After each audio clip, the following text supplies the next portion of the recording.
Right. I think that's better. Had a few technical difficulties before we got started, folks. Apologies for that, but I'm pretty sure we are live now.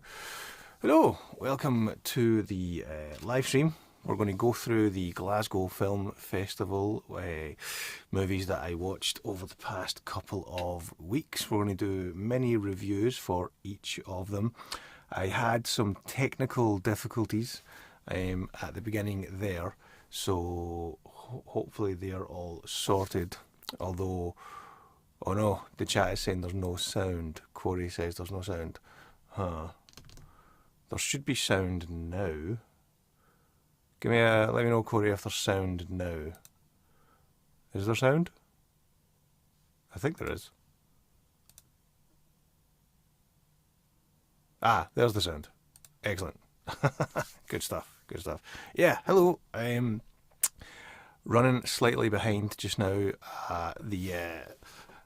One of the apps that I use for live streaming decided to reset itself and is no longer working for me for boring license key issues, but let's not get into that. Let's dive straight into the Glasgow Film Festival.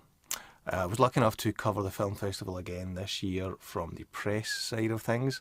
I think I saw about a dozen films over the course of 12 days, so averaging about one or maybe two a day. Maybe did I see more than 12? We'll find out by the end of the stream. At the festival itself, there was about 126 films, I believe, that played at the festival, so quite a few. We're going to go through each of the ones that I watched, and I'll do a mini review for each of the movies.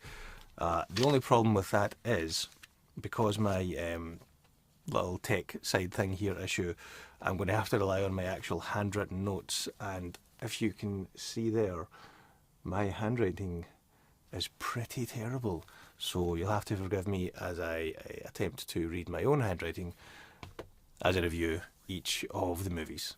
But yeah, let's dive straight into it. So the first film that I saw, so I'm going to talk about them in the order that I saw them, or the order that I took notes, not necessarily the order that they were at the shown at the festival. So the first film I actually saw was, now let's see if this is going to work now.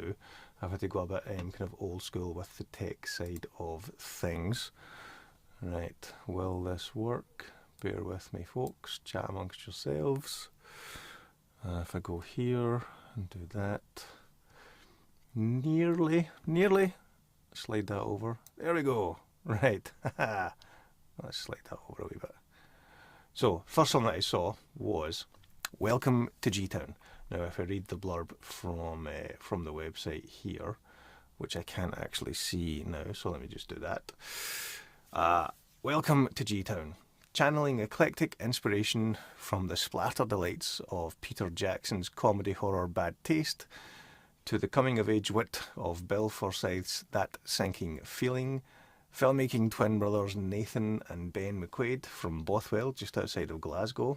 Or is it technically in Glasgow? Might actually be a G postcode. Anyway, stepping into feature films after successful shorts and winning a prize for Best Student Screenplay at the National Student Television Awards this year. Well done, guys. Their micro-budget Glasgow set horror has killer humour as a trio of recent graduates, played by Danny McCallan, Stan Ross and Ruben Ross, who are trying to decide what's next, find themselves embroiled in a shape-shifting alien conspiracy to take over the world. The screening of Welcome to G-Town will be followed by a Q&A. Let's get rid of that wee pop-up there, we don't need that. Yeah, so directed by Nathan McQuaid and Ben McQuaid, who I actually met briefly at last year's festival. Lovely young lads. So yeah, as the blurb there said, that's taken from the Glasgow Film Festival website.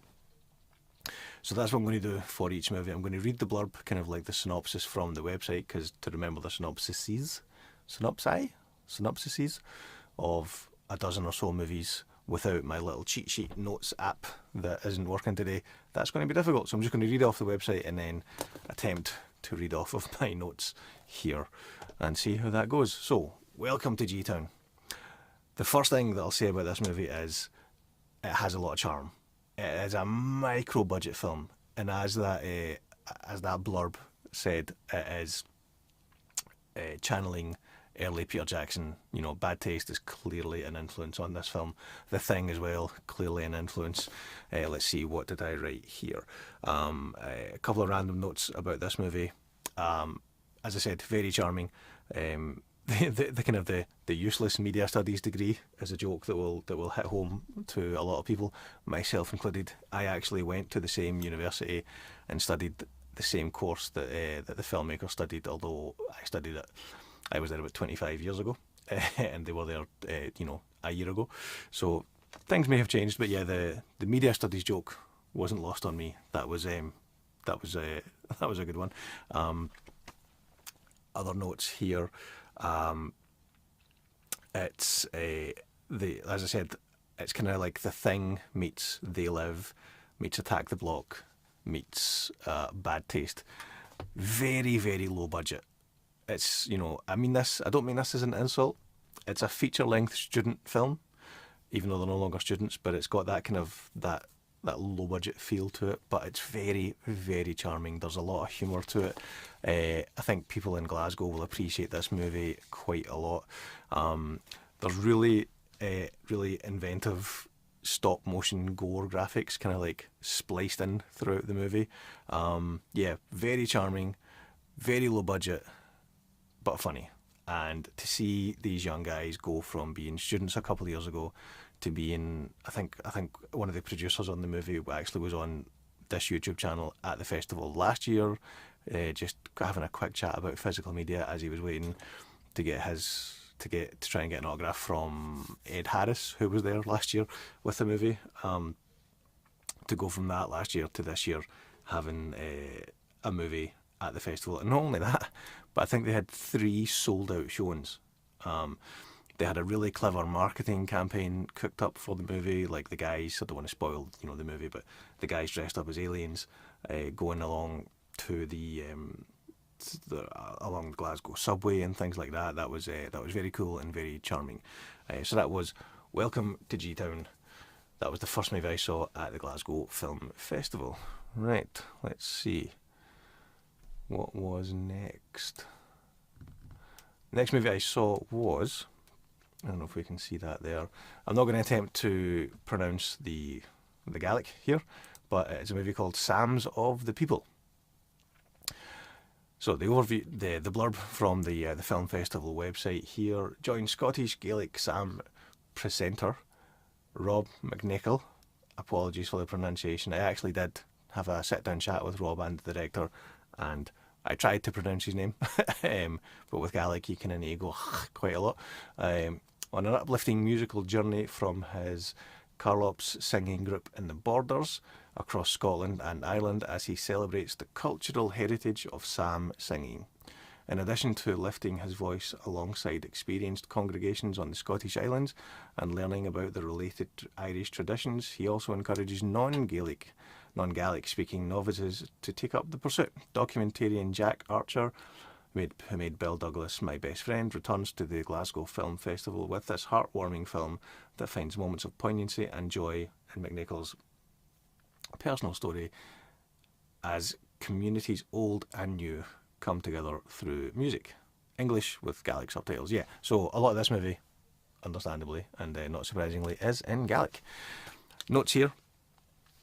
There's a few lines that stood out in this movie. It's a documentary. Rob himself works, I think, as a sound recordist as well, so he's always got his little handy Zoom recorder type thing with him.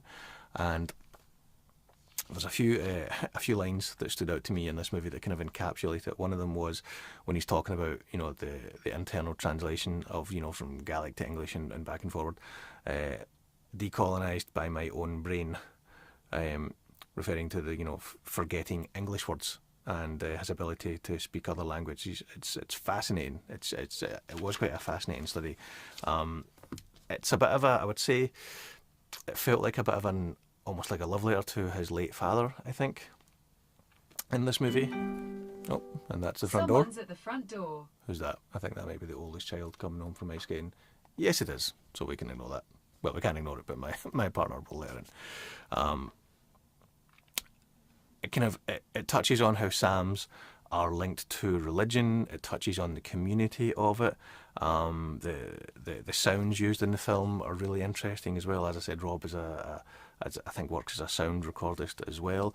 It's a very niche subject. It's not a subject about Gaelic language. The native Scottish and Irish, to a certain extent, language. It goes even more niche than that. It's about Psalms, singing Psalms in Gaelic. It was quite interesting. The links, between Ireland and Scotland and the language and whatnot, that was really interesting to hear. This really worked, to be honest, on a different level for me. It was more of a character study of Rob, I think. I thought that was quite effective, how it just focused on him rather than the act of singing psalms in Gaelic specifically, if that makes sense. It's one of those movies where if it wasn't for the film festival, it's not the kind of thing that I would have sought out to watch. I'm not sure if it'll get a release. It may be on BBC Alba or BBC Scotland at some point. I think it will be, because I think BBC Alba were part funders and producers maybe, or involved with the movie in some fashion anyway. But yeah, that was an interesting one. Again, it's not a movie that I would have sought out to watch, but I'm glad that I did. So I'm just going to take a 2-second break and check on the tech issue that I was having here. That's still not working, so we will just crack on with the next movie that I saw, which was the opening gala film, if my mouse will work. There we go. And that was Everybody to Kenmure Street. So, on the 13th of May 2021, the Home Office staged a dawn raid on Kenmure Street in Pollokshields. Excuse me. Glasgow-based documentarian Felipe Bustos Sierra takes us right down to street level to show what happened next in his immersive film. He recreates the spontaneous act of civil resistance that sprang up as the multicultural community came together on a shared mission to stop their neighbours' deportation. Blending crowdsourced footage with clever reenactment featuring verbatim testimony from those who were there, Sierra takes us inside the 8-hour standoff that demonstrated the power of peaceful solidarity. This was quite the big deal, quite the spectacle at the festival. It opened the festival. Had a brief chat with the filmmaker and producers and a couple of the contributors on the red carpet. I'll link to those videos below as well. The way this documentary was made was really quite clever. So it really focuses on the people on the ground as this happened. It's a very Glasgow centric documentary, but even beyond that, it's a south side of Glasgow documentary, and it's actually, I grew up in the south side of Glasgow. I didn't grow up in Pollokshields where Kenmure Street is, but I grew up in Govanhill, which is like 5 minutes, I think, south of Kenmure Street, and I grew up in Shawlands. From the ages of 0 to 10, I was in Govanhill, and from the ages of 10 to like 19, 20, I was in Shawlands. So like 5 minutes south and then 5 minutes, I think, east or north of this street is where I grew up. So I know this area, I know this street. I walked along this street many times. I had friends who lived there. So it was very surreal to see that be the subject of a documentary. I have vague memories of when this happened back in 2021. COVID was still a thing. Everyone was still kicking about in masks when they were like, inside or in public spaces and things like that. The one thing that really worked about this documentary was the reenactment style. Emma Thomas is a producer on this movie, but she also plays one of the reenactment people, and that was like a kind of what the F moment when you were watching it. was it Emma Thomas or Emma Thompson? Apologies, I'm kind of drawing a blank if it's Thomas or Thompson. Someone let me know in the chat if I'm getting that wrong. She, as I said, she plays Van Man in the movie, and Kate Dickie plays one of the other. I think she's the nurse who's there as well. These guys, the documentary, the way it's made, the way the talking heads work, it's really just focused on the people who were there on the ground, as it starts from, the van just being there, and then the crowd starts to build, and the crowd starts to build, and then the community comes together. It's a really positive, fairly uplifting documentary, I would say. It gets quite emotional towards the end. If I just kind of check back to my notes here, the opening is really interesting. It shows you the history of Glasgow. There's archive footage about like the shipbuilding communities and whatnot, and then the Tory government, the Thatcher government, the poll tax, all of that stuff. So the montage at the start really gives you a kind of like a brief history of Glasgow as a city in general. Let's see if I check back to my notes here. It retells the events, I think, as it said in the blurb there from the website, it retells the events chronologically. So it shows you the 8 hours, as it happens. Obviously, it's not 8 hours long. It's like, like a 90-minute or 100-minute documentary. Something that's mentioned in the documentary, which I found really interesting as well. This was just briefly touched on in the documentary. Sorry, I should probably, go back to actually what happens in the movie. Something that's interesting is they only have kind of like interviews with members of the public who were there on the ground. We don't see interviews with the 2 men who were huckled into the Home Office van. We hear their testimony. I don't know. I can't remember if it was actually them, if it was a recording of them, or if it was a reenactment. But we don't see them. It's only the voices of the guys in the van that we hear. And the only people that we kind of sit down and talk to camera, as I said, are the members of the public who were there at the time. And what was interesting was someone mentioned this in the documentary, without getting into the politics of Scotland and the UK. But so Scotland is part of the UK. It's governed by the UK for the most part, but it does have its own devolved government, the Scottish government, which handles certain aspects of the country, of governing the country. Things like defence and immigration are controlled by the UK. Things like education and certain parts of health services are controlled by the Scottish government. An interesting element that was touched on in this movie is the Home Office van that was there is a UK government thing.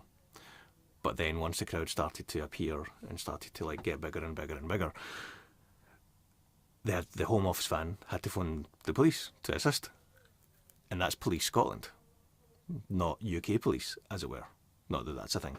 But the thing that I thought was interesting there was Police Scotland were called to attend the situation, but it was a UK Home Office van that was there because it's an immigration issue that was it's the subject of the documentary. Now, I can't remember if the documentary mentioned anything beyond that, other than on the surface that's and that was an interesting wrinkle because Police Scotland might not have the same views as the Home Office. But again, that's maybe getting into deeper politics about Scotland and the UK than we want to on what is essentially a movie podcast show or a movie YouTube channel. Movie review, movie fan YouTube channel, we'll call it that. But anyway, very uplifting documentary. It really it's a stark contrast to things that are happening elsewhere in the world when it comes to police handling immigration and whatnot. I think everyone probably knows what I'm talking about when I say that. Again, it was interesting that you didn't hear from anyone else other than the people on the ground. I can't remember if there was a flashcard that told you whether they approached Police Scotland or the Home Office for comment. I don't think there was. So my only kind of slight criticism. Hang on, I'm going to grab a drink. So yeah, it's not even a criticism, but my only note with that is it would have been interesting to hear from someone from Police Scotland, or maybe someone from the Home Office, to see what they might have said about the situation. But whether that was a case of that they did approach them for comment but they refused, or whether it was a case of that they completely just wanted to keep the focus on the members of the public who kind of staged the protest, I understand that reasoning. I was desperate to hear other sides, not even other sides, but I was desperate to hear from, again, Police Scotland about their point of view on it, but I would imagine they wouldn't have been allowed to comment on it. Anyway, it was a very, at the end it gets quite emotional, it's quite uplifting, very good documentary. It's something that I think everyone should see, especially given the state of the world and what's happening in the world just now. But yeah, so that was everybody to Kenmure Street, and that was the opening gala movie.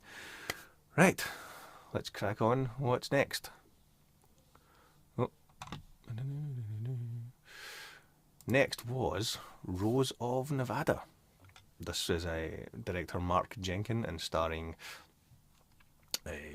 George Mackay, Callum Turner and Francis McGee.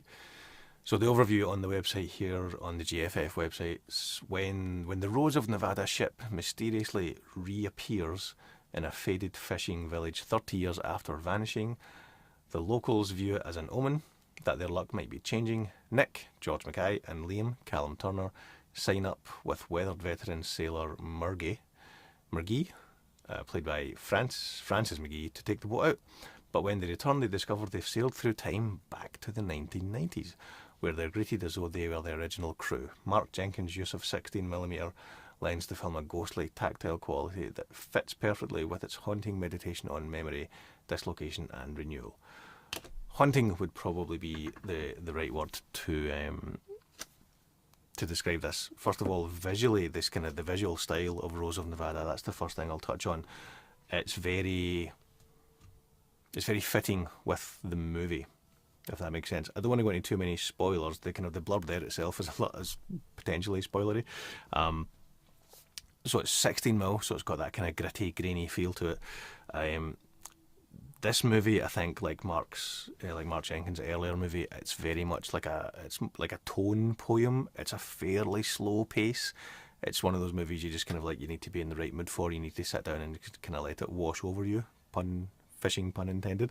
The whole movie is ADR'd as well. All the sound effects, all the dialogue is all recorded after the fact. So there's that slight disconnect that helps it feel a little bit, gives it an extra edge of kind of eeriness to it, I suppose. Let's see what else here. It's very much, it kind of reminded me a little bit or a lot of kind of 70s Italian giallo horror, even though, without the gore, but just in the style with the 16mm, and as I said, the all the sound being post produced and being recorded later. I think movies that do that to save on costs, that can be a detriment to the movie. But a movie like this that uses it, I'm sure it was a cost-saving thing as well, but it felt like it was more of a stylistic choice to help with the eeriness.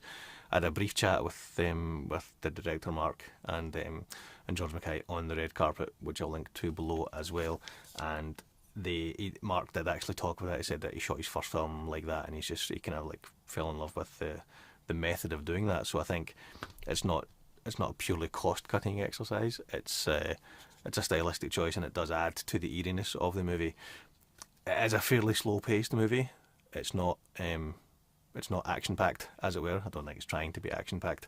A few notes from here as well. It's kind of the kind of hard, monotonous job of fishermen is kind of like looped and cycled because, as the blurb said, there is a time travel element to it. Not very plot heavy, more of a tone poem, as it were. It felt a little bit long for me, maybe 20 minutes shorter, and it wouldn't have been as kind of like, I don't want to say arduous, but it wouldn't have been as slow paced, I feel. But again, I think this is one of those movies where you need to be in the right mood for it. If you're a fan of Mark's earlier work, I think it's very similar. I've heard people talk about that in terms of like the style and the tone of it. So yeah, that was Rose of Nevada. And next up we have Jailbroken. Very different film from Rose of Nevada. Let's go through the blurb here. Jailbroken, a relentless high-stakes action thriller set entirely within a single prison cell. On the eve of his release, violent criminal Joe, Glasgow-born star Brian Larkin, receives a call that shatters his world. His ex-wife and son have been kidnapped, and unless he follows the caller's demands, they will die. Armed with only a mobile phone, Joe must race against time to save his family and himself. Ruthless prison officers only add to Joe's woe in a razor-sharp, gripping descent into suspenseful chaos and intense emotional stakes where every second counts, and freedom comes at a deadly price. So that's Jailbroken. This was actually the opening night of Fright Fest at the festival on the Thursday, I believe, the second Thursday. But it's on my watch list earlier because of the order that I watched the screenings in. So Jailbroken joins the kind of the short but admirable list of movies that take place in a single room. We're talking things like Saw comes to mind, but it's not as horror-y or as kind of stylized as Saw.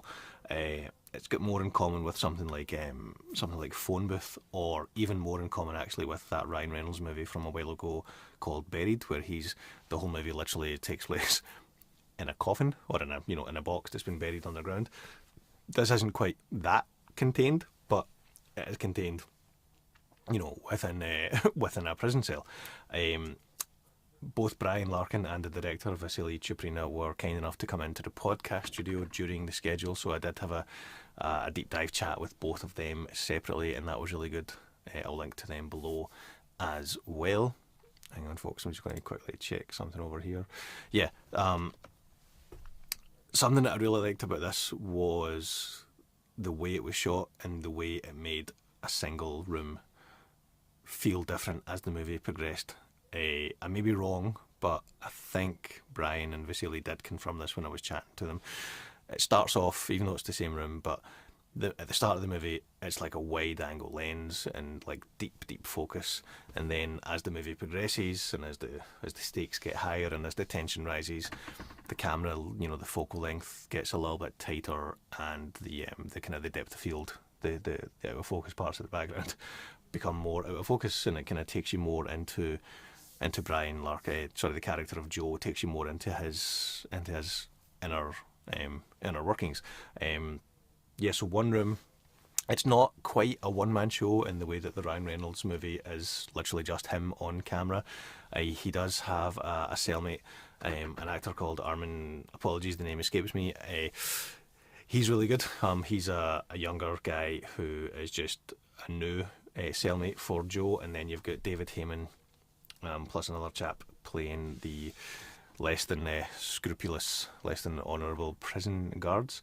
But this really is a kind of a showcase for the actor Brian Larkin. I did wonder why it was at Fright Fest, if I'm being honest. I wouldn't call this a horror movie in the slightest. It's a thriller, it's a suspense thriller. But it was, it was technically part of Fright Fest, so it was kind of marketed as Fright Fest. It really is like a showreel piece for Brian Larkin, to be honest. It's the low budgetness of it shines through at times, I would say, given that it is just a movie that takes place in a single room.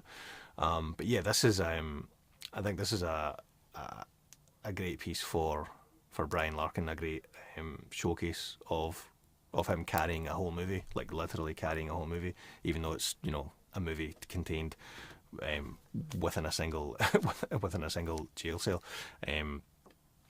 If I just quickly check back to my notes for this, but yeah, that was where are my notes? There they are.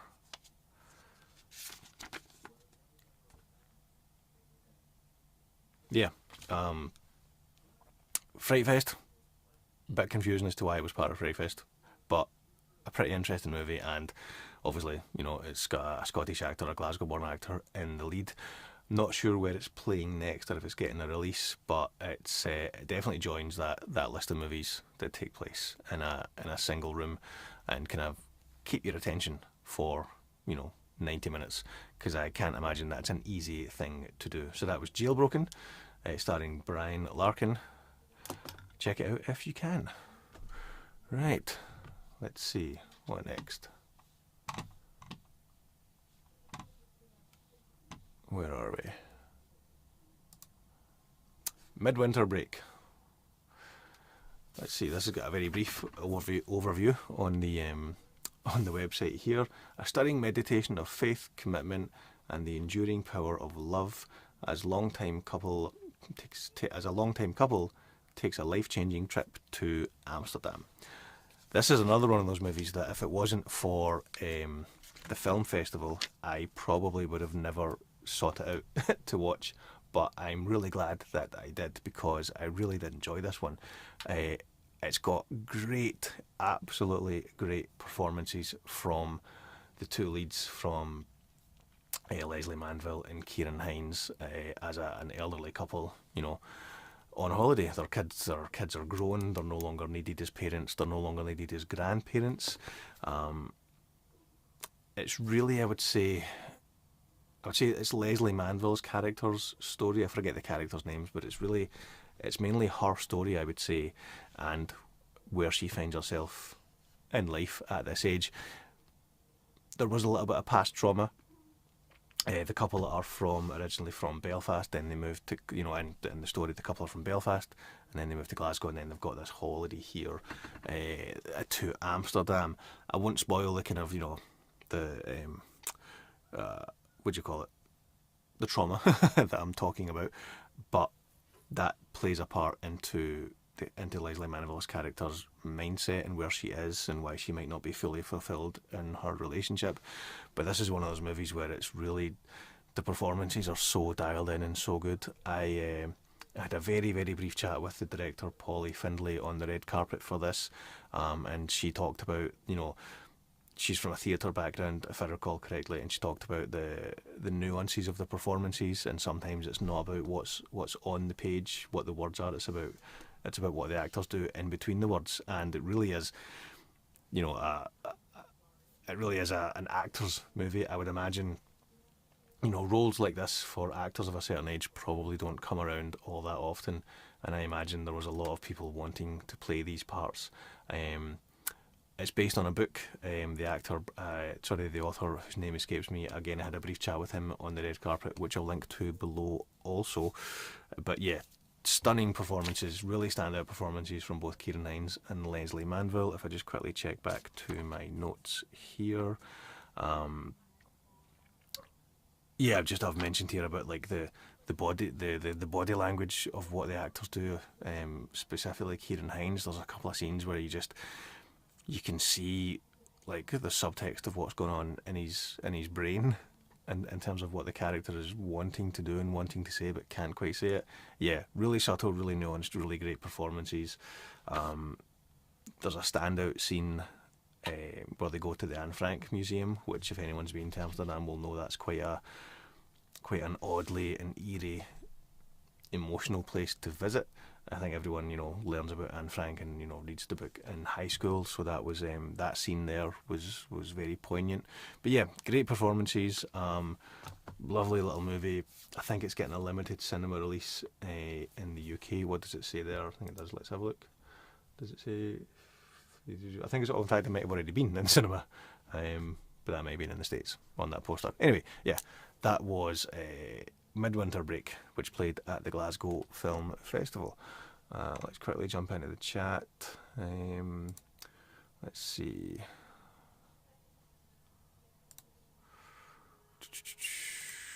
Collector Movie Man, are you looking forward to Project Hail Mary? I'm seeing it next Thursday and just bought a ticket for the movie. Michael, I am indeed.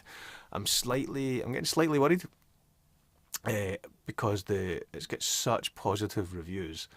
I am getting slightly worried that it may be getting overhyped, but yeah, definitely looking forward to it. hoping I'll get to see that a little bit earlier as well. Have you ever watched 2.5 Men, the sitcom with Charlie Sheen and then latterly Ashton Kutcher? I've seen random episodes here and there, but it's not like a Modern Family or a Scrubs or a Friends where I've seen every episode like 3 or 4 times. But yeah, I have seen it, yeah. Right, let's move on to the next movie. Let's rattle through these. Next one was... this was one of my favourites of the festival. This is Red Riding. So this played as part of Fright Fest. So, as the blurb says here on the website, after her mother's overdose, troubled teen Riddell Riding, played by Victoria Tate, is sent from her London council estate to live with her estranged, aristocratic grandmother in the Scottish Highlands. At first, Red is captivated by the grand estate, but beneath the elegance she uncovers disturbing secrets, vanished children, whispers of a monstrous wolf stalking the woods, and a sinister control exerted by both her grandmother and the menacing gamekeeper. As folklore and reality blur, Red struggles to make sense of cryptic warnings left by her mother and a dark family legacy. Executive produced by Neil Marshall of The Descent and Dog Soldiers fame and directed by his frequent collaborator Craig Conway. I had a sit-down chat with Craig at the festival as well. I'll link to that in the description below. We talked about various things about the movie, but if I just jump into my notes here... So, even though this is a low-budget horror movie and played as part of Fright Fest, this definitely didn't look, I don't think, at least in my opinion, it didn't look or feel like a low-budget horror movie. It's got a nice kind of, it's not grainy or kind of gritty in an organic film kind of way, but it looked like high-end, like, 4K digital cinema would be how I would describe it. And again, I mean that as a compliment, like it's shot in scope, it's got that crisp feel to it. It's got a really good lead performance from Victoria Tate. But someone that I want to kind of give a shout out to for Red Riding is the actor Ian White. Very tall gentleman. Can't remember his exact height, but it'll be on Google. You'll probably have seen Mr. Ian White before, but won't recognise him because he would have been, caked in makeup. I believe he played one of the Predators in Alien vs Predator. But he played one of the giants on Game of Thrones. So you'll have seen him, but you probably wouldn't recognise his face. In this movie, he actually is a human being. There's just a tiny bit of, I think, prosthetic makeup. I think he's got like a wounded eye. That's not a spoiler. Just that's how the character is. But he is very creepy and very eerie in this, and he actually gets to act, as not as himself, but he gets to be a person and not be a monster or a giant or an alien predator. And he is very, very creepy in this. Plays a character called Thomas, if I remember correctly. I won't go into any kind of spoilery details about that, but I just wanted to give a shout out to Ian White and his performance in that, as well as the lead, Victoria Tate. If I go back to my notes for this, it is again, as I said, it's a really crisp look to it, and yeah, it's one of those movies where I probably don't want to say too much about it for fear of spoilers. There is a current trend with kind of remaking kids' stories or kids' characters into horror movies, like they're doing with, they've done with the Winnie the Pooh movies, they've done one with the Grinch, which is on Prime, and it's bloody terrible. There's that, Steamboat Willie, I think, movie.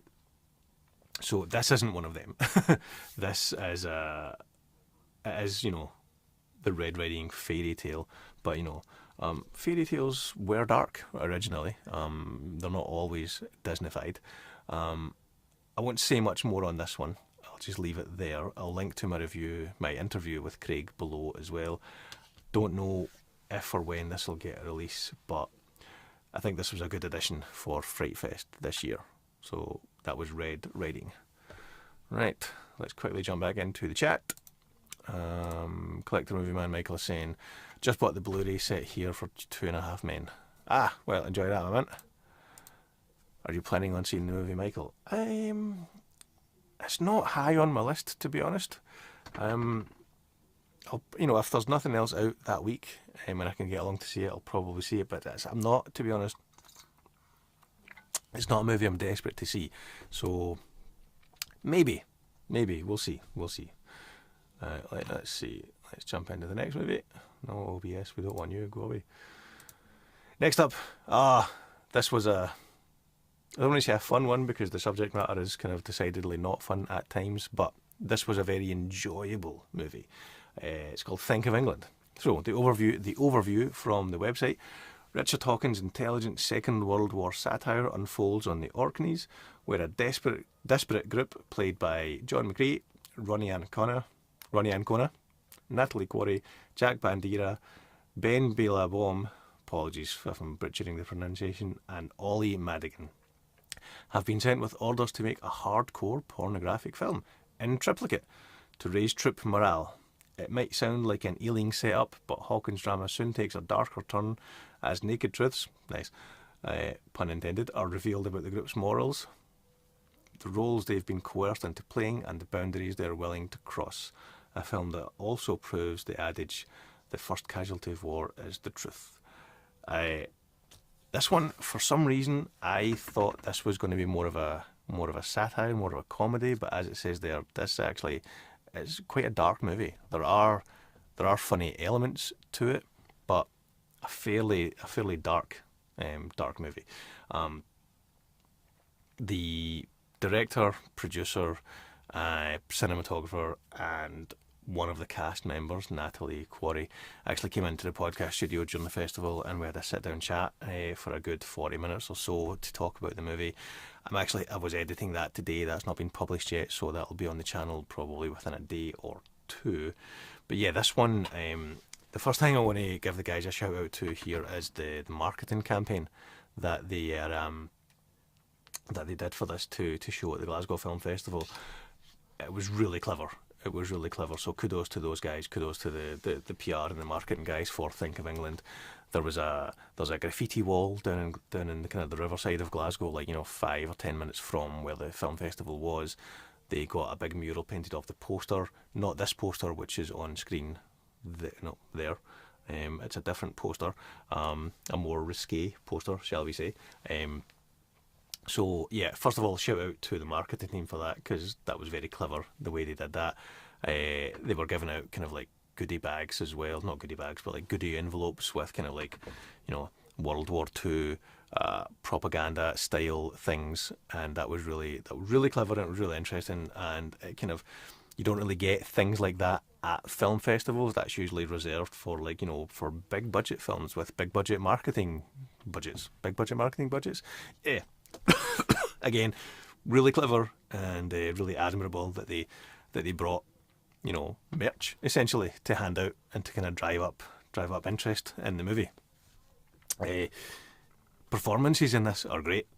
There is a scene between Natalie Quarry and Ben Billabong.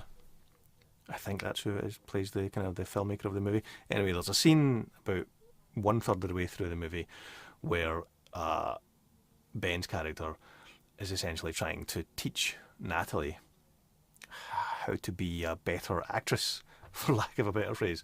And it really, even though the film takes a darker turn at times and there's some kind of quite harrowing incidents, for me that scene felt like the heart of the movie, because movies about movies are usually quite fun, and there is fun elements to that element of this movie.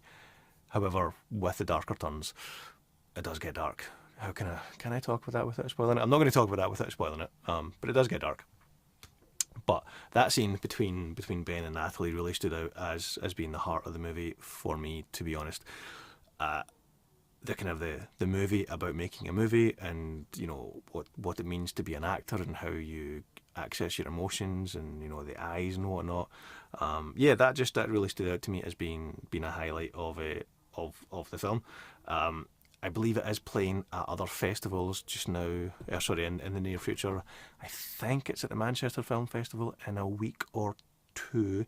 So if you can, check it out there. Is there anything else from the notes here that I want to talk about?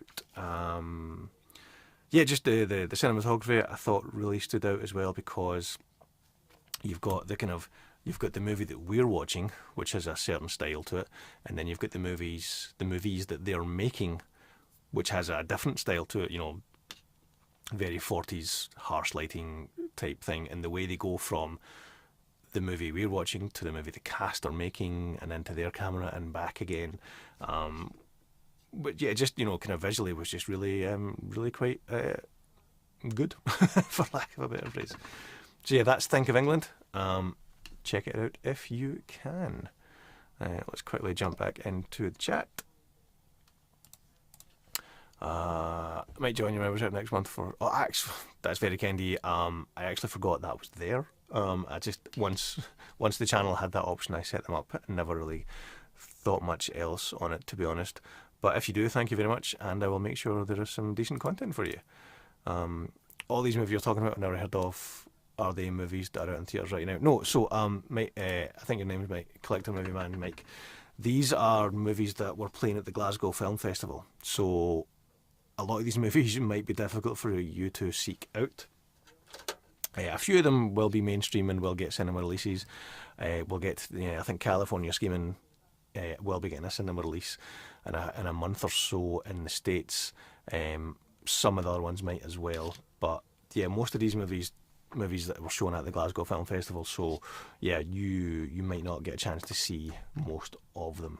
But that's what's great about a film festival, because you get to see movies that you wouldn't normally see, which is the whole point of a film festival. And I'm very fortunate enough that I was able to have the time to go to the festival, but also get to cover it from kind of the press point of view. So I got to see a lot of movies, and I got to interview cast and crew, which is always good fun. It's just talking, like, I love movies, I love talking about movies, so to get to actually go to a festival and talk to filmmakers and cast about making movies, it's very cool. It feels like a privileged position to be in.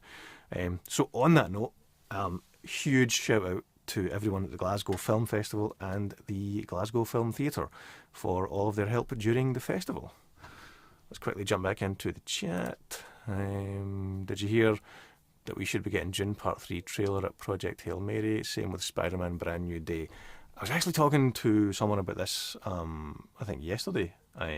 Who was I talking to? Oh no, I think I was talking to my son, actually. Talking about the fact that we still don't have the Spider-Man Brand New Day trailer, which is that slightly worrying, potentially, that we don't have Spider-Man Brand New Day. It reminded me of the 2008 Incredible Hulk movie, the Ed Norton one.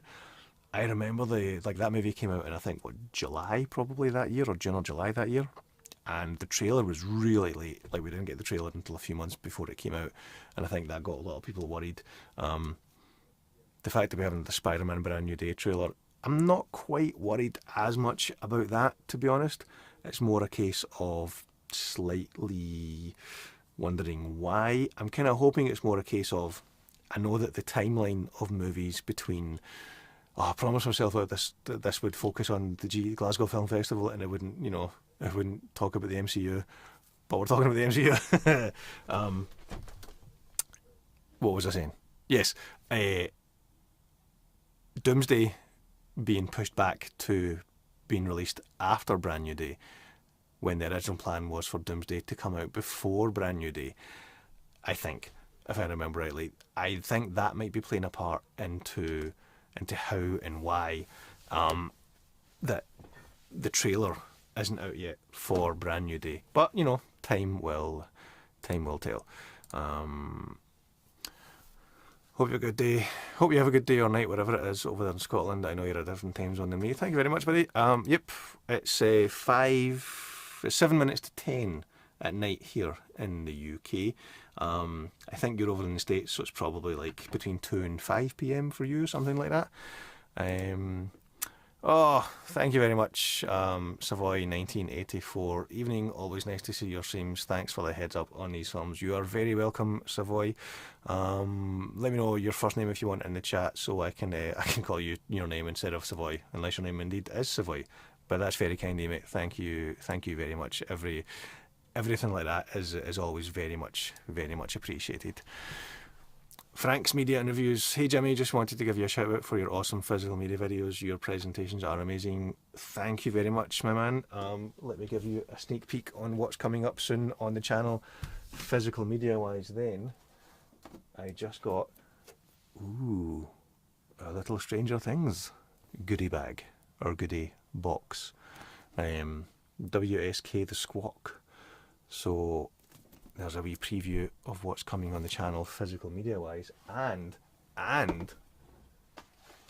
let me cover the address here.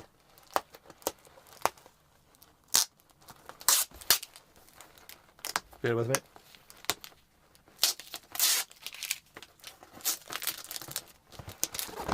And something very cool, Turtles related, from Vice Press. Very excited to get these unboxed and show everyone then. So yeah, a couple of cool physical media treats coming up. And what's cool about them is it's not the usual Steelbook. Although, do I have any Steelbook videos to publish? I think I just published the Running Man one. Speaking of Running Man and the GFT, which is where the Glasgow Film Festival is. So the GFT is the Glasgow Film Theatre. The GFF is the Glasgow Film Festival, which is technically what this live stream is about. We'll get back to that very soon, I promise. What was I saying? Yes, Running Man Steelbook video just got put up. I did do a video for the Dogma 4K Steelbook, but I just haven't got around. I didn't get around to editing that, and it feels like there's been plenty of videos on the Dogma Steelbook anyway. So I'll maybe just put a couple of quick pictures up of that. But yeah, thank you very much, mate. That's always appreciated. Shout out. There we go. Dave is my name. Dave, how you doing? Thank you very much for joining us on the stream. And Frank's Media and Reviews. Haven't seen that before. This one are you talking about? Can't remember where I got this one, but it's got, there's the, if the camera will focus on that, there's the goodies that's in that. So I'll hopefully get to do an unboxing of that next week. I'm shooting all weekend, so I won't be able to do any videos this weekend, but we'll hopefully get to it soon. Cowabunga, man. Cowabunga indeed. Hoping to take my girls to TMNT 2 in theatres this weekend. Oh, that's right, that's getting a re-release in the cinema in the States, you lucky dog. We are not getting a re-release of TMNT 2 here in the UK, although I did get the Arrow 4K box set at the tail end of last year, which I have yet to do a proper rewatch of. But yeah, I'm a huge Turtles fan, always been a huge Turtles fan. The original Turtles movie in 1990 is great. The sequel is The Secret of the Ooze, is fairly good. The third one, not so much. And then there's been one or two animated movies, in the meantime. I actually was a fan of the Michael Bay produced ones. The kind of the Megan Fox CGI mocap turtles. I quite enjoyed them. I thought they were good. I thought they got a bad rap, to be honest. And then, Mutant Mayhem was bloody brilliant. But let's get back to the focus and the main theme of today's live stream, which is the Glasgow Film Festival. So let's delve back into, hang on, that's not supposed to be up. There we go. Let's delve back into what I saw at the Glasgow Film Festival. So that was Think of England. We talked about that before I got slightly sidetracked with chat about Turtles and the MCU. Next up was No Ordinary Heist. This is getting a cinema release in the UK. I'm not sure about the USA, but it might. We'll see. So the overview here, inspired by the true story of the £26.5 million raid on Northern Bank in Belfast in December 2004, one of the UK's largest ever cash thefts. Colin McIver delivers a pacey thriller that pays dividends in terms of tension. The action follows two bank staff members, played by Eddie Marsan and Aina Hardwick, but two bank staff members who are forced to rob their own employer after a gang takes their families hostage as part of a chilling scheme that means the real perpetrators don't actually have to set foot inside the bank. Built upon unmissable performances from Eddie Marsan and Aina Hardwick, the cast also includes Eva Birthisel, Berthasel, apologies if I'm pronouncing that name wrong, and Michelle Fairley. Yeah, first of all, Eddie Marsan is brilliant in pretty much everything that he's in. He's doing quite a thick Belfast accent in this one, so kudos to him. I am not the best judge of accents that aren't Scottish, so I won't pass judgment on it, but it sounded pretty good to me. If I just skip over to my notes for this movie. Yeah, it's no ordinary heist. Much like Red Riding, this is a low-budget movie that does not look like a low-budget movie. There are some drone shots in this, nighttime drone shots, following cars in what is supposed to be Belfast city centre. I don't know whether they're actually shot in Belfast. I'm assuming the drone shots are, but it just looks so high-end. It reminded me of Heat, in a way. It's not as kind of like pacey or action-packed as that, but just kind of like the nighttime aesthetic of a city like that with the streetlights. And yeah, the drone shots in that were really high end. What else have I got in my notes here? It's very tense and quite stylish. Way more stylish than I was expecting it to be. Let's see what else have I got in my notes here. Eddie Marsan, again, he's brilliant in everything, but he's really good in this. I saw another of his movies last August at the Edinburgh Film Festival, called All the Devils Are Here, which ended up being my favourite of the Edinburgh Film Festival last August, and I was fortunate enough to have a very brief chat, well, not brief, maybe 3 or 4 or 5 minutes, with Eddie Marsan and a couple of those actors at the Edinburgh Film Festival red carpet. So I'll link to that video below as well. But for this movie, none of the cast were there, but the director and the cinematographer was. I did have a chat with them. Haven't edited that video yet, but when I do, it'll be on the channel, so keep an eye out for it. This, again, based on a true story back in 2004.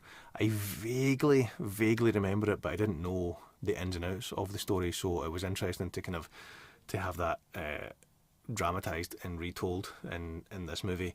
The poster, as I'm looking at it there, nope, yep, wait, that way, where is it? Hang on. There it is there. The poster for this movie. I don't think that's the best poster, if I'm being honest. That poster sells more of an action-packed movie to me. And this isn't an action-packed movie. Not in a bad way, in a good way. Not that I don't like action-packed movies, obviously I do. But that poster makes it look like more of an action movie. More like something like Heat. It's not like Heat, other than the kind of, like I said, the visual style and tones of it. It's more of an internal, tense, hostage drama than a bank heist movie. Yeah, that's probably a good way to describe it. This is more of a hostage drama than a bank heist movie. Great lead performances, great visual style. It felt like, so if a movie's got 3 acts, a beginning, a middle, and an end. The beginning was great. The middle was great. The ending just felt a little bit rushed for me, to be honest. It felt like the middle section of the movie was really long, and then the ending was too short, if that makes sense. Again, based on a true story, I won't spoil what the ending is, but it didn't go where I was expecting it to go. And it is based on a true story, and I believe the ending of the movie is the actual true story. So that was quite interesting. Not going to spoil what that was, but yeah, very tense hostage drama, no ordinary heist. I'll link to the video, my interview with the director, Colin McIver, below. Once it goes on the channel. That's probably not going to be until the middle of next week. I believe that is getting a limited cinema release in the UK, and I'm not sure about North America or the rest of the world. Check it out if you can, and also check out a movie that Eddie Marsan did last year called All the Devils Are Here. That was very good, and as I said earlier on, that ended up being my favourite of the Edinburgh Film Festival. So yeah, that's No Ordinary Heist. Check it out if you can. Right, let's quickly jump back into the chat. Wasn't Some of the Running Man filmed in Scotland? I recognise some of the buildings from stuff like Vids and the late night shopping. It was indeed. A lot of it was filmed in Glasgow city centre specifically. Edgar Wright actually did a Q&A screening in Glasgow 2 nights ago, at the same cinema that the Glasgow Film Festival was at, and that was very cool. So he introduced the movie, we watched the movie The Running Man again, and then he did a Q&A after it. That was very cool of him to do that. And I actually know that the studio, I think Paramount, they didn't actually fund that, so out of his own pocket, he spent his own money and his own time, and he came to Glasgow to screen the movie in Glasgow, to do a Q&A, excuse me, to do a Q&A and to sign autographs and sign Blu-ray steelbooks and stuff like that for the fans, because he's kind of Edgar Wright, the director of The Running Man. He's kind of doing a mini Blu-ray press tour, for lack of a better phrase, where he's doing screenings and Q&As and signings of the Blu-ray. I think there was one in LA, one in New York, there was one in Glasgow, and then I think one in London. But yeah, the studio were like, no, you don't need to go to Glasgow, just do one in London. But he wanted to bring the movie to Glasgow because he shot a lot of the movie in Glasgow. I think he said they only spent 10 days filming in Glasgow, but they got a lot. they got a lot of Glasgow in those 10 days. And at that screening, it was very cool, as well as Edgar Wright introducing the movie in person in the cinema and then doing a Q&A in the cinema after the screening. As well as that, there was a specially recorded intro from Glenn Powell. Edgar had asked Glenn Powell to do a specific intro for the Glasgow audience, so that was very cool to watch. But yeah, Running Man, a lot of it was filmed in Glasgow. Let's see, Frank's Media Review says that is a big ass Lord of the Rings ring in the background. Where is it? It is indeed. It is. It's a bit messy back there, but yeah, this is a wee. I think the batteries might have run out. Where's the switch? It does light up if I can find the switch. There it is. Don't know if you'll see it on camera here. Nope, the batteries are dead. It does light up if you put batteries in it. Which is very cool. That was actually picked up in the Zavvi sale for something like £10 or something, which was a bit of a steal. Jamie Powell says, good evening sir, hope you're well. Are you going to see Project Hail Mary? Looking forward to it. All the best to you and the family too. The channel is easier and most professional. Oh, thank you very much, mate. That's very kind of you to say. Oh, I've just realised that comment is totally covering me up. Yeah, someone mentioned earlier about Project Hail Mary. I am very much looking forward to it. I'm trying to kind of not get too hyped for it, because this is easily the most hyped movie of the year so far, until Doomsday, maybe Spider-Man. But yeah, there's so much positive hype for this movie. I'm trying not to get overhyped for it, because I don't want to go in with like mega high expectations that might be difficult to reach. But big fan of those directors, and everyone that has seen the movie early has got nothing but good things to say about it. Andy Phillips says, agree with Jamie, your channel is the most incredible picture quality of any live streams I've watched. It looks great. Thanks very much, Andy. That's very kind of you to say. I've mentioned this once or twice, but I feel I should also say, my day job is corporate video and multicam live stream productions, so I have access and use on a daily basis, broadcast quality equipment. So I am aware that I have, a bit of a privilege and a bit of an advantage when it comes to things like that from being on YouTube, in that, I'm fortunate that I don't just have to rely on a phone. Not that that's a bad thing. Like, plenty of the best channels out there are just guys doing stuff on their phone. And I say this all the time, it's not about the equipment, it's about the content.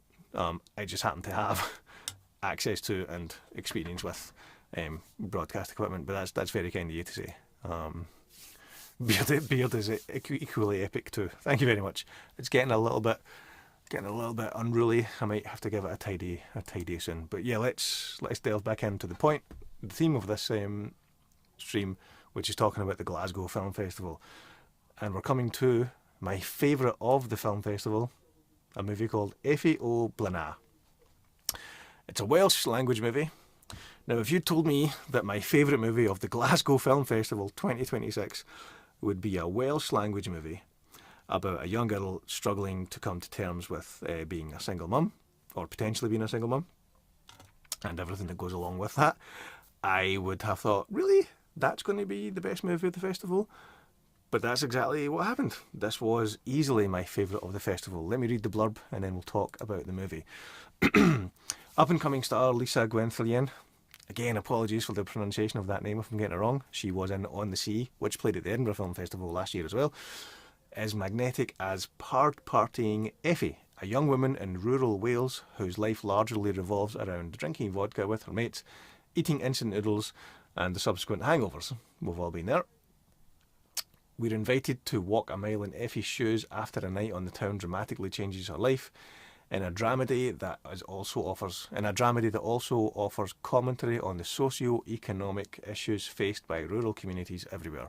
Mark Evans' big screen adaptation of Gary Owen's celebrated one-woman play. I'm not going to attempt that. If not, let's give it a go. Gary Evans' celebrated one-woman play, Iphigenia in Splot. Oh man, that's apologies to every Welsh person, past, present, and future. Anyway, opens it out to a spunky, funny character study that is also unexpectedly poignant. Now, while that blurb is a good blurb, that makes the movie sound a little bit more comedy and a little bit less drama. I wouldn't have said this was a dramedy. I would have said this was a drama. There is funny elements to it, but it's a drama, it's a character study, and it is an absolutely, stunning breakout lead performance from Lisa Gwenthillian. I was lucky enough to have a quick chat with Lisa and the director Mark Evans at the festival. That video is on the channel. I'll link to that below.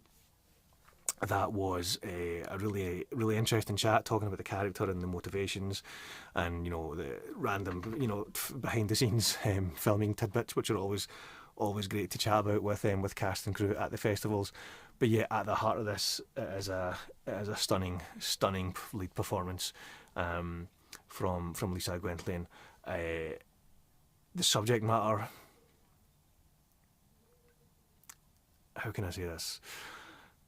It might be a little bit triggering for some people. To say why would be to spoil the movie, but just go in bearing that in mind. But the way it handles it, I thought was so. What's the word? The way it handled that subject matter was so dignified, but also very to the point and matter of fact. It didn't dance around it. It showed it for what it is, which I think a lot of people who've been through that will appreciate. Yeah, my favourite of the festival. I have no idea if and when this film will be available to the public. For those watching over in the States, a Welsh language drama is probably, cinema distributors in the States are probably not going to be clamouring to buy this, to distribute it. But I hope they do, because it is a brilliant movie. Let me just quickly jump into my notes and see if there's anything that I want to chat about this. I can't remember the actor's name, but the chap who plays or is about to be in the new Batman universe movie called Clayface. Couldn't remember the name of that. He has a kind of a supporting role in this. He's good in that. The actor that plays Effie's kind of boyfriend, but also the actress that plays her best friend, they're all very good. It just feels like they got the right people to play these roles, because everything about every performance in this just seems so grounded and believable. And again, taking it back to Lisa Gwenthillian's performance, this was my favourite of the festival. Quite a difficult watch in parts, but such a stunning lead performance that I'm glad I watched it. It reminded me in parts of a movie called Manchester by the Sea. It's not the same story, so that's not me I'm not spoiling what happens in either of those movies, but in terms of the tone and in terms of how it deals with harsh subject matters, very good. Effie O'Blana And again, apologies to every Welsh person for my butchering of your names and language. Yeah, right, let's quickly move on to the next one, and then we'll jump back into the chat. Next up, I saw Couture, starring Angelina Jolie. Let's see what the blurb says. Angelina Jolie's sensitive performance as Maxine, a film director who receives a serious medical diagnosis, lies at the heart of Alice Wincore's quietly affecting drama. As Maxine tries to shoot a Paris Fashion Week short while grappling with her diagnosis, her story threaded together with the lives of two other women she encounters, Ada Anya Anel, a teenage South Sudanese model who's being launched into the fashion world, and a makeup artist, Angele Ella Rumpf, who is an aspiring writer. Wincore weaves these tales together, considering the commodification of women's lives as the trio strive to take control of their destinies. Let me jump into the notes here. This one was it was a bit of an odd one. It wasn't quite the movie I was expecting to see. I thought it was going to be more focused on Paris, the Paris fashion industry and Fashion Week and all of that stuff. And while that is the setting for the movie, it's more of a character study on each of these three women and the kind of the trials and tribulations and challenges that they face at the various stages of their life. It's a great performance from Angelina Jolie. My only my only kind of like criticism of it, for lack of a better phrase, is hang on, what's that there? Because it's one of those movies that interweaves the stories of three different characters. Every time we cut away from Angelina Jolie's character's journey, I was less interested in the other two, and I just wanted to get back to Angelina Jolie's character story, because that felt like the more real of the three. And that's not to say anything negative about the writing or about the acting for the other two stories, but it just felt like I think this would have been better served if it followed the one character, and we saw more of her story. Yeah, but yeah, I really did enjoy it. Another one that I probably wouldn't have sought out to watch if it wasn't playing at the festival. Great performances, very kind of like handheld docu style. If you imagine almost like Paul Greengrass making a character drama about three women or three generations of women. Are they different generations? They probably are. In Paris fashion industry. Paris Fashion Week. Is it Fashion Week? I know nothing about the fashion industry, so I don't know if I'm getting the pronunciation or anything wrong with them. But yeah, Couture, I think, probably will get a cinema release because it's Angelina Jolie. It's her best performance in a long, long time, probably since like way back in Girl Interrupted, or Gia. Which I think is I think it's a nice full circle moment for Angelina Jolie. I think, her breakout role was in Gia. I think that was before Girl Interrupted. So in Gia, she obviously, she plays a model, and that was like something like 30 odd years ago. And then, she's come full circle here, and she's not playing a model, but she's playing someone in that industry. She's playing one, a director, a kind of like promo film director working in the modelling industry. So nice full circle moment, it feels like, for Angelina Jolie. Enjoyable movie. I just wish it focused on one character instead of three. That was Couture. Right, let's see, anyone else in the chat? I don't think so. Let's jump straight back to the next movie. Oh no, what's happened there? Dead Man's Wire. Hang on, let's cut away to that for a second while I bring up the blurb for that. Talk amongst yourself, everyone.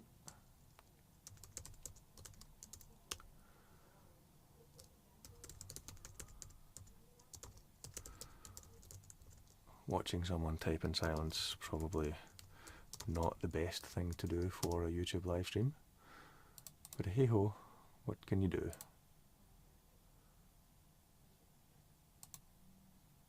There we go. Dead Man's Wire. Back on track. So this is one that guys in the States will probably be aware of already, because I believe this already had a cinema release in the States. Hasn't had a cinema release in the UK yet. It's playing at one or two festivals, I believe. Anyway, the overview. In 1977... sorry, Let's try that one again. Dead Man's Wire. It's 1977, and Tony Kinstis, I think that's his name. Tony Kinstis, played by Bill Skarsgård, is at the end of his tether with the mortgage firm he believes is exploiting him. He walks into their offices and takes the boss's son, Stranger Things Dacre Montgomery, a completely unrecognisable Dacre Montgomery, who played Billy in Stranger Things. Bill Skarsgård takes him hostage with a shotgun tied around his neck in what's called a dead man's wire. They then hold up in his flat. Kinstis becomes a minor celebrity as he airs his grievances to a DJ played by the always amazing Coleman Domingo, who was in The Running Man that we just talked about there. While the police try to figure out how to save the day, and Gus Van Sant's blackly comic, stylish thriller is a must-see for Dog Day Afternoon fans. And if I go to my notes for this movie, I believe that is pretty much the first thing that I wrote down. Where is Dead Man's Wire? Let me jump to my notes.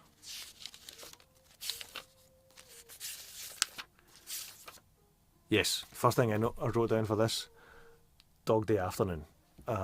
Excuse me. This is based on a true story, I think, or if it's not, it's one of those movies that pretends it's based on a true story. It's funnier than I thought it would be. I think Bill Skarsgård is a phenomenal chameleonic actor, considering he can do things like be Pennywise one minute and then be this guy the next. It's really, really impressive the way he can do that. And as I said, as I read the blurb there, Dacre, is it? I think it's Dacre Montgomery, is unrecognisable as with the comb over and the 70s costume as the bank manager in this. Definite Dog Day Afternoon vibes. It's funnier than I thought it was going to be.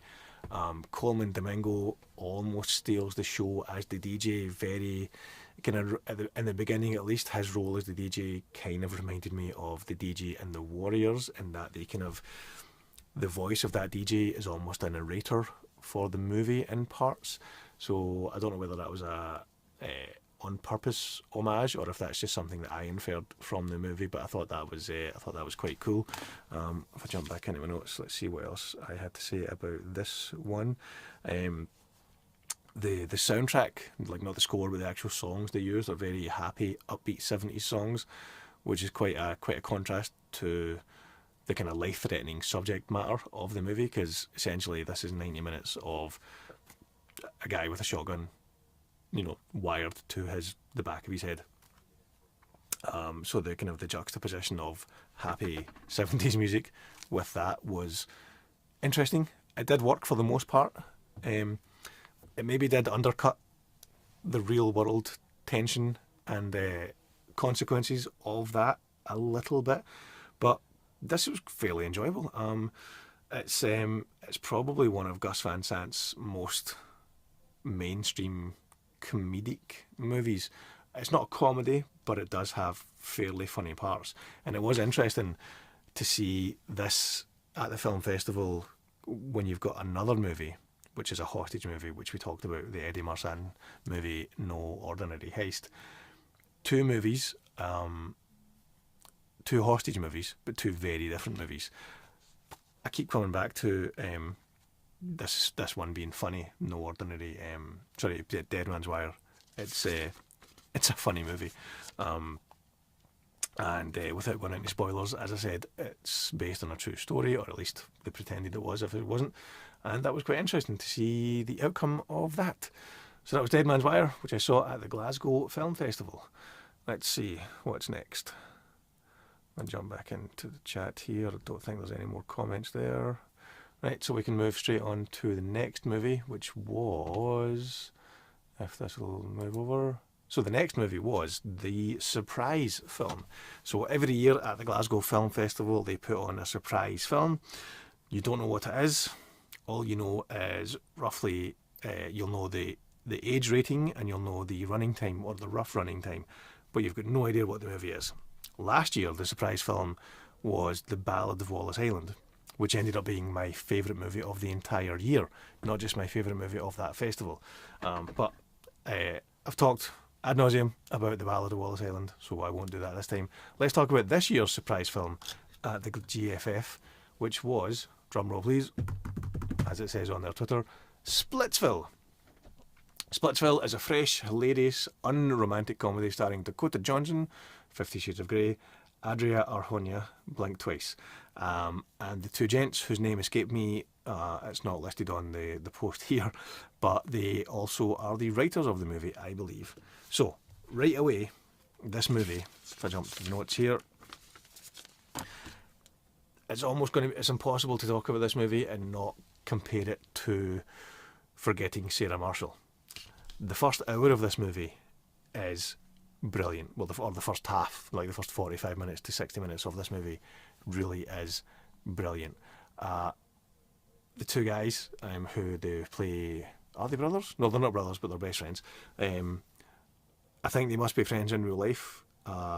If not, then even more kudos to them for the acting, because their kind of banter and their friendship and their chemistry is undeniable. Dakota Johnson as well, it's nice to see her in something that's good, because I'm still scarred from Madam Web. I never saw 50 Shades, so I don't know if that's good, but I don't think it is. But anyway, and Adria Arjona as well, she was brilliant in a movie called Hitman a couple of years ago. I've not actually seen her be bad in anything. I've not seen her in loads of things, but from what I can remember, she's always good in everything that she's in. But yeah, back to Splitsville. Very much Forgetting Sarah Marshall vibes. The first half, like I said, the first 40 minutes or so is hilarious. The second half of this movie kind of stalls for me. It's one of those comedies that for some reason it felt the need to be like 2 hours long when 90 minutes would have been plenty. Where the movie goes in the second half, what the characters do, their decisions, their motivations, it almost felt like a different movie. I'm not sure what the original story, if indeed that wasn't, if there was any changes that they'd made, but the second half of this movie felt like it was the second half of a different movie. So that was a little bit disappointing, because like I said, halfway through this, sitting in the screening, like I said, it was the surprise film, so you don't know what you're seeing. When the movie started and I saw the title, I did remember seeing the trailer, so I did have a rough idea that it was, it was a relationship comedy, a romantic comedy, or an unromantic comedy, as they said on the blurb there. Yeah, for the first half of this movie, the first 40 minutes, I'm sitting in the cinema and I'm thinking, this is actually bloody brilliant. This is really, really good. This might be my favourite of the festival, like as Ballad of Wallace Island was last year. So, it could be 2 for 2, 2 years in a row. It could be 2 for 2 for the surprise film. But then the second half really did let it down. Like I said, it's not that it's terrible, it just feels like the second half is from a different movie. But yeah, if you enjoy a movie like Forgetting Sarah Marshall, this is very similar to that. It's not quite as, I don't want to say mainstream, it's not quite as broad as Forgetting Sarah Marshall, but very similar vibes. Very similar vibes. Let's crack straight on to the next movie, which isn't that one, so we'll X out of that. The Fall of Sir Douglas Weatherford. Peter Mullen stars in Sean Dunn's blackly comic tale of a tour guide Kenneth, who dresses as his ancestor, the famous philosopher and inventor Sir Douglas Weatherford, and takes pride in his history. Things change when the village where he works becomes the location for a hit fantasy show, leading his beloved visitor centre to also undergo a fantastical transformation. As fans flock to visit, Kenneth's sanity starts to dip, and he becomes obsessed with the show's good-looking star Oscar, played by Jacob Oftebro. Again, apologies if I'm butchering the pronunciation. Dunn's feature film debut offers a keen exploration of the grey area where history and fantasy meet. I had a brief chat with the director, Sean Dunn, on the red carpet at the festival when his film was debuting. I'll just quickly skip to my notes for this one.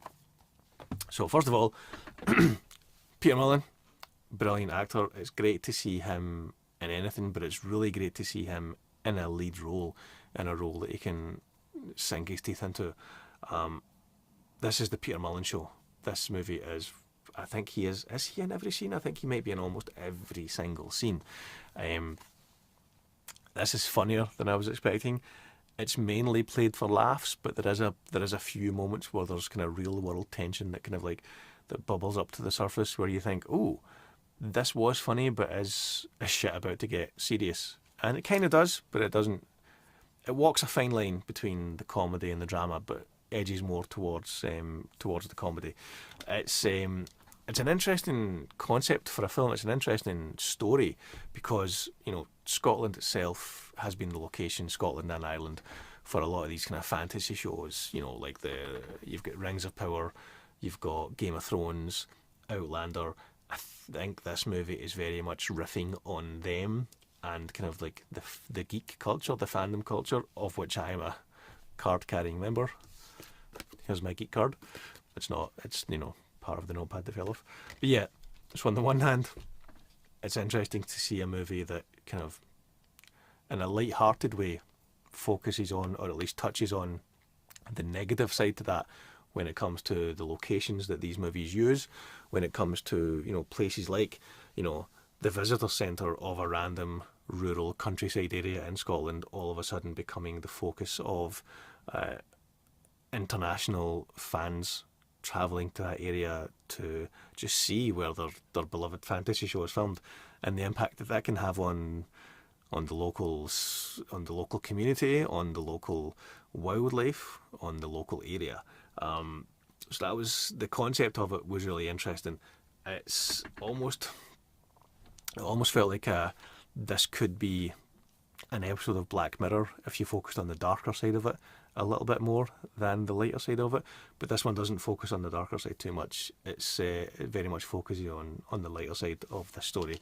If I just jump back into my notes and see if there's anything else to chat about there. There's a line in it that talks about culture versus comic, which I thought was quite interesting. Let's see what else. Yes, so the last thing I'll say about this, taking it back to Peter Mullen, it reminded me of a movie he made a good few years ago called Session 9. I think, was it Session 9? Let me quickly Google that. Pretty sure it's a movie called Session 9. Yes, so Session 9, starring Peter Mullen and David Caruso, that's from 2001. Wow, I didn't think that was that old. So yeah, Session 9 from 25 years ago. Kind of reminded me a little bit of that. I won't say why, because that kind of spoils both movies, but this is a much more light-hearted style than Session 9. But if you haven't seen Session 9, definitely check it out. Very good Peter Mullen movie from, I can't believe it, 25 years ago. And this, The Fall of Sir Douglas Weatherford, I'm not sure what the cinema release situation will be for this, but I really did enjoy this one. It was fairly light-hearted and fairly kind of on the surface enjoyable. I had a brief chat with the director about the movie. I had a sit-down chat with him at the festival. That's not been uploaded yet, but when it is, I will link that in the description as well. Right, let's move on. Only got a few more to do. The Good Boy. My second favourite of the festival, I would say, or maybe joint second favourite after F.A. Oblana. Oscar-nominated director Jan Komasev, Corpus Christi, directs this dark thriller. Let's try the one again. Oscar-nominated director Jan Komasev, Corpus Christi, directs this dark thriller shot through with black comedy about an out-of-control teenager Tommy, played by Anson Boone, who fuels his drinking and drug-taking by monetising videos of his criminal deeds online. So basically, he's an annoying, like, TikTok influencer type kid. After a heavy night out, Tommy is kidnapped by Chris, played by Stephen Graham, a stranger who chains him up in his basement of the home he shares with his depressed wife, played by Andrea Riseborough, and their 10-year-old son. Chris's motivation is to turn Tommy into a good boy within this dysfunctional family. As time passes, a strange and complex dynamic begins to develop between the captive and his captors. Produced by Jeremy Thomas, Naked Lunch, Sexy Beast, and Jerzy Skolomowski. Oh, again, I'm really sorry about the pronunciation. Yeah, Stephen Graham, what an actor.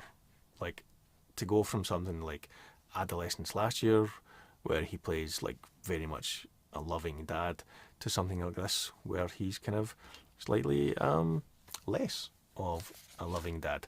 I really, really enjoyed this movie. If I jump to my notes for it.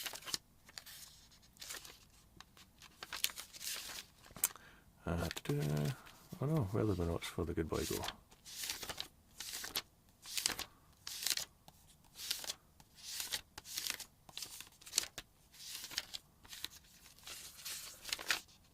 Did I lose my notes for The Good Boy? I think I did. Okay, that's okay. We can just we can go off the cuff talking about this. I'm sure I took notes for this one. Anyway, guess not. So, this one is very much all about the performances. It's probably closest and akin to the Samuel L. Jackson movie from a while ago called Black Snake Moan. So it's similar vibes to that, but obviously completely different characters in a completely different setting. But it's fairly similar in terms of the story of that. You know, where someone kidnaps an out of control teenager, chains them in the basement, and tries to rehabilitate them. Great performances from Stephen Graham, as always. Anson Boone as the out of control Tommy, and Andrea Riseborough as well. It's one of those movies where you're just completely drawn in by the performances. You're not quite sure where the movie is going to go. It's got a short first act, a really long middle act, and then a very, very short third act. And that would be my only criticism of the movie. The ending was not what I was expecting. It wasn't good or bad, and I could see where they were going with it, and they'd kind of like, you know, they laid the foundations throughout the movie to get to the ending that they got to. But it just felt like that ending was a little bit rushed, to be honest. It's one of the rare movies where I felt I would have been okay with an extra 10 or 15 minutes, an extra few scenes at the back end to kind of like flesh out the third act a little bit more, I would say. But yeah, this is it's getting a cinema release, I believe, in the UK. I'm not sure about the States.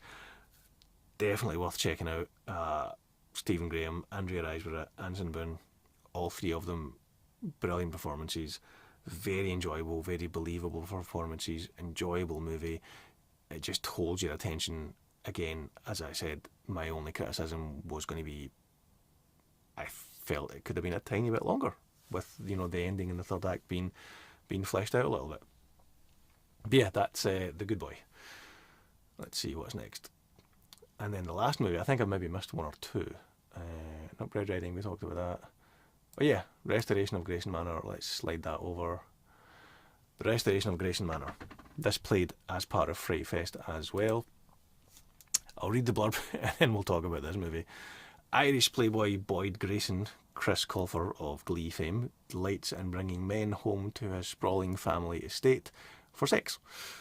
Just despite his legacy-obsessed mother, played by Alice Creek, who genre fans will remember as the Borg Queen in Star Trek First Contact and a few of the TV shows, I think, as well. A few of the episodes and subsequent TV shows.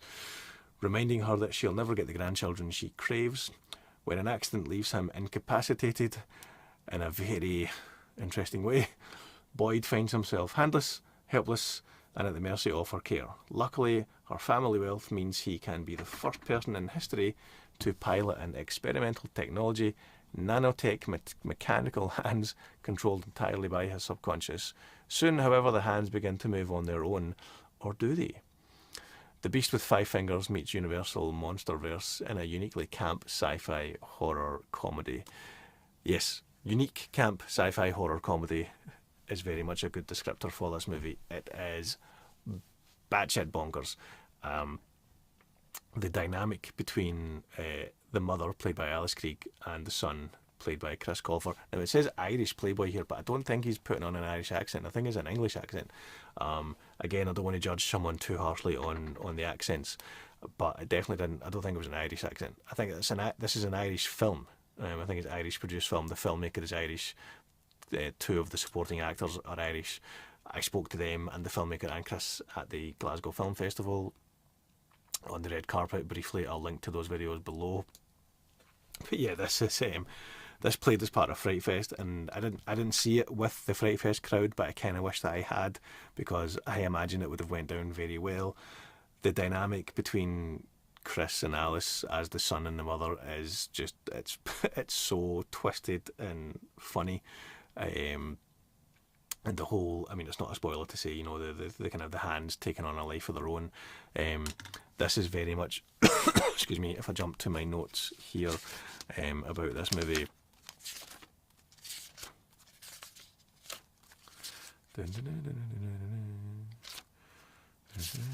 Where is it? I think I've actually lost a couple of pages of my notes from the movie, from the festival, because I definitely took down some notes about this, but for some reason can't quite find them.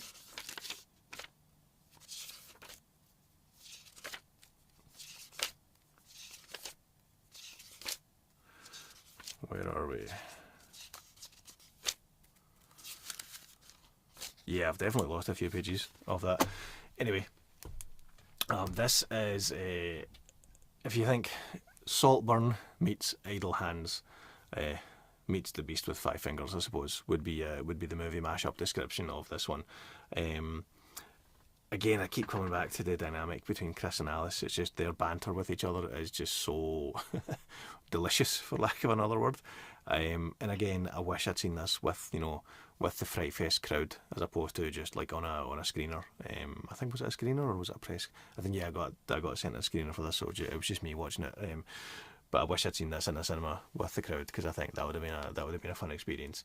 The supporting cast in this. I had to chat with those two guys on the red carpet, and that was good fun. They just seemed, I think everyone in this movie seemed to have an absolute blast making it. So kudos to everyone involved for that. That's the restoration of Grayson Manor. Not sure what's happening cinema release wise. I think it might be playing at one or two more festivals. Check it out if you can, if you are a fan of camp horror movies, because that's what this is. Deliciously campy horror. The restoration of Grayson Manor. And then that takes us to, where did we go? The closing film of the festival. James McAvoy's directorial debut. I'll start that on again. That takes us to the closing film of the festival. James McAvoy's directorial debut, California Schemin'. Let's see the blurb for this.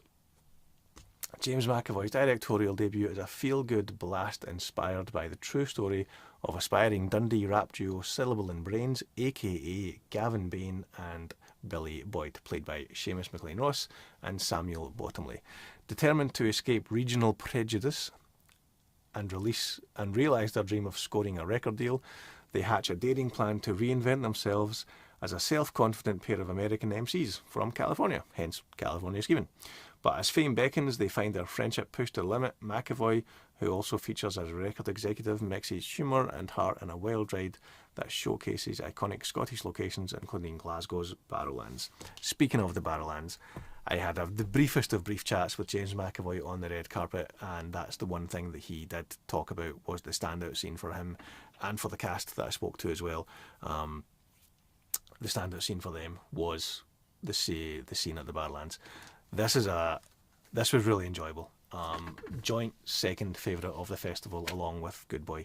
If I jump back to my notes, it's the first thing to say is you don't really think about it as a period movie, but a movie that's set in 2003 is a period drama. Different clothes, different cars, different technology. Mobile phones barely existed back then. People still used CDs. People still used payphones. TVs were small and square and fat. So it was interesting to kind of think of 2003 as a period, a period in history, but also 2003 in Scotland.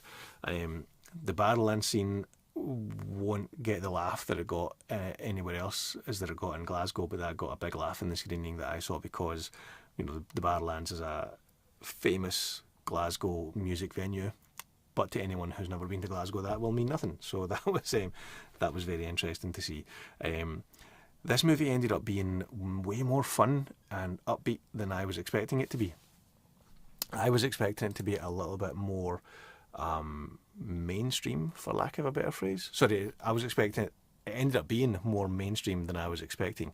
I was expecting it to be a little bit more gritty, a little bit more kind of like 8 Mile-esque, but it's actually quite fun and quite glossy and not quite light-hearted, but it's definitely more mainstream than I was expecting. If I jump back into my notes here, talking about things like the uniquely Scottish elements of the train spotting mural and the roll van where someone asks for a roll and square sausage, that was hilarious. A couple of lines talking about, you know, a soft wank of a man. It was pure shite. All of these like very uniquely Scottish phrases that will get a laugh in Scotland, but I'm not sure how much of a laugh they'll get elsewhere. And then I think the last thing to say about this, I've wrote in big letters here in my notepad, I don't know if you'll see that there. It's enjoyable. This is a very enjoyable movie. I'll link to my brief red carpet chats with James McAvoy, the director, with the producer Danny and a couple of the cast members. I had a quick chat with them at the red carpet event at the festival, and yeah, enjoyable movie. D12 make a cameo. The fact that it's based on a true story, in fact the true story, they made a documentary called The Hip Hop Hoax, which I believe is on Netflix or will be on Netflix very soon. That was good fun. I've not seen that documentary, but the movie California Scheming is good fun. I think it's kind of a double-edged sword, James McAvoy being the director, because a lot of the press is focused on this being his directorial debut. Now, on the one hand, having an A-lister like James McAvoy, you know, a big movie star, being the director, that will bring attention to the movie, and I'm sure that helped get the movie made. But on the other hand, I feel like every interview that focuses on that, every kind of column inch, to use an old journal phrase, that focuses on him as the director, is one less interview or one less column inch that's focusing on the movie itself. So it does feel like a bit of a double-edged sword in that sense. But like I said, if he's not the director, then he's not bringing in, you know, that level of publicity to it. So, you know, it's kind of like, yeah, double-edged sword, two-sided coin, whatever kind of like phrase you want to throw in there. What I will say as well is Lucy Halliday plays the girlfriend of one of the boys in this, and she really stands out in this movie. She was really good. Her character, Mary, I think her name is, she felt like the heart of the movie in a kind of in a surprising way. And again, it just blows my mind that this is based on a true story of something that happened in Scotland back in 2003 when I was like 20, 21 years old. And I have no memory of this. I've got no memory of this story. I've got no memory of this happening. It's very odd that I cannot remember this at all, but it's completely a true story. Like I said, the documentary, The Great Hip Hop Hoax, I think is going to be on Netflix, at least in the UK, within a week or two. Obviously, they're doing that to coincide with the movie coming out. So, you know, well done, Netflix. But yeah, I also had a chat with the cinematographer of the movie, James Rhodes. He came into the podcast studio. We talked about the kind of the visual style for the movie. That was really interesting. I'll link to that below. So yeah, that's California Scheming. That was the closing gala film for the Glasgow Film Festival 2026, and it was very enjoyable. I think that brings us to a close, guys. Let's double check the chat just in case I've missed any comments. I don't think so. Yep, that's us. Thanks very much for tuning in. That was a roundup of the Glasgow Film Festival and everything that I saw there. And I will catch you in the next video.